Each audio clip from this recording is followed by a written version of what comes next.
самый южный район нашей республики. Люди эти места начали обживать еще в стародавние времена. Приходили сюда и Сысолы, и Вычегды. Но, по исследованиям историков, изначально люди пришли сюда с более южных районов, вероятно, с Камы и с Перми Великой. Одним из самых старинных населенных пунктов Прилузии является село Ношуль. Впервые оно упомянуто в документах 1620 года, хотя есть записи о том, что на этих берегах люди обосновались гораздо раньше. Это нынешние деревни Дань и Яковлевская. Население занималось земледелием, рыболовством и охотой. Это был небольшой погост сначала в эти года. Дома стояли разбросанные по вот этому верхнему участку. В 1625 году в погосте уже было 40 деревень, и население переваливало за 3000, но село очень быстрыми темпами начало развиваться в 1645 году, когда здесь была река Луза, стала перевалочным пунктом между вятскими купцами и ношульскими купцами.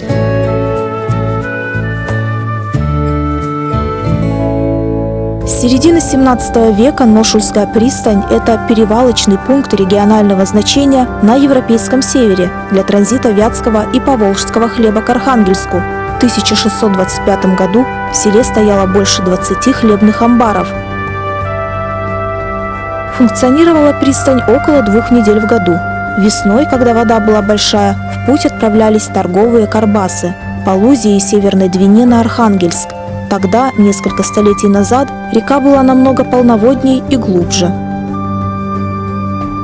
А почему вода была высокая в реке? Да потому что русло-то чистили. Купцам было выгодно, чтобы товары-то доплывали до Архангельска с минимальными затратами. Хотя они в ходе отплытия тоже терпели бедствия. Сажались на мель, разбивались, их вытаскивали в соседние баржи. Все эти баржи в количестве от 80 до 150 штук в год отправлялось этих баркасов. Они же тоже друг от друга зависели. Если один встанет, значит и другие вставали. Поэтому хозяйство-то велось сообща. Помогали друг другу, чтобы не застрять посередине реки в середине навигации. А навигация началась в апреле, когда вода поднималась, и вместе со льдом некоторые баркасы отплывали. Команда была до 60 человек. Жалование у этого работника на баркасе было от 12 до 15 рублей, в зависимости от того, что он умеет делать. А лоцману платили 100 рублей. Это был хозяин реки. Он знал все отмели, все округа, куда нельзя, куда можно. Не было же знаков никаких на реке. Это уже в 19 столетии поставили знаки. Этот баркас доплывал до Архангельска за неделю максимум, пока вода стояла. А там разгружали товары, которые вятские купцы везли с юга. Деготь, смолу, сало, лен. Очень много выращивали. Шерсть, зерно, древо. Ну и лесные ягоды, то, что успели заморозить, собрать, в бочках засолить и увезти. И, конечно, пристань расцветала в это время. Пристань предполагала и строительство судов. В дореволюционном коме края в Ношуле от села чуть выше по течению изготавливали торговые барки грузоподъемностью от 370 до 490 тонн. И карбасы зырянской конструкции с водоизмещением примерно 8 тонн. Строительством в основном занимались местные крестьяне, но вскоре на заработки стали приезжать опытные мастера из близлежащих уездов. Многим здесь было комфортно, и они оставались жить в Ношуле. Когда в селе начали строить барки, много чужих приехало. И кузнецы, и кораблестроители. Вот тогда Ношуль стал развиваться и расти. Ну а местным ничего не осталось, как начать заниматься скотоводством, сенокосные луга разрабатывать. Ну и уже позже начали сеять хлеб. Вот так и жили. В 1771 году в этих местах побывал путешественник Иван Иванович Лепехин. Свои записи он опубликовал спустя 9 лет. Вот как он описывает жизнь на коме селе в то время.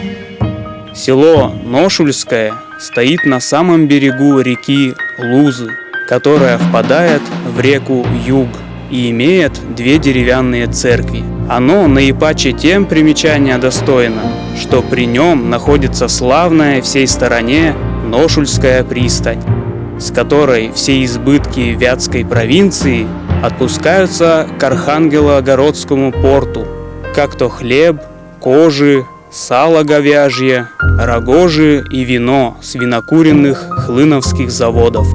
До сей пристани зимним временем везут помянутые товары гужем, а весной даже до города Архангельского все отпускают на барках.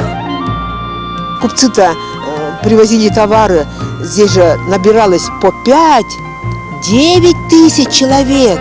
Это отовсюду, из этих окрестностей, из деревень, из приходов приходили люди сюда, чтобы заработать. Вот поэтому пристань-то была большая.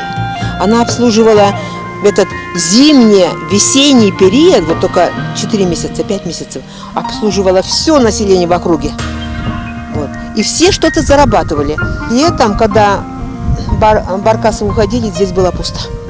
И казармы были пустые, и кабаки были пустые, и бани даже здесь были. А когда устанавливалась зимняя погода, из Ношуля до Мурашей был санный волок, и наши купцы и работники уходили в Мураши, а из Мурашей, из Вятки, возили сюда хлеб. Поэтому это считалось хлебным краем. Значение Ношульской пристани для торговли того времени было огромным, но к началу 20 века порт затих. По мнению краеведов и историков, этому поспособствовало в первую очередь введение в строй Ярославо-Вологодской железной дороги. Вследствие этого грузы стали базировать к портам Балтийского моря. Последний пароход, тезка села, звали его тоже Ношуль, приплывал к этим берегам в 1958 году. Сегодня на месте шумной когда-то пристани практически ничего не осталось. Нет амбаров, нет торговых лавок, лишь на берегу стоят несколько купеческих домов тех времен. Сегодня история пристани и строительства торговых кораблей запечатлена на гербе села. Приняли и утвердили его в Геральдическом совете 4 года назад. Голубой пояс указывает на реку Лузу, основную транспортную артерию. Судно, груженное тюками, символ судоходности реки в былые времена. На самом высоком месте в селе стоит каменная церковь во имя святого первомученика Стефана. Построили Божий дом в самом начале XIX века. Каждый прихожанин должен был принести по несколько кирпичей на строительство храма.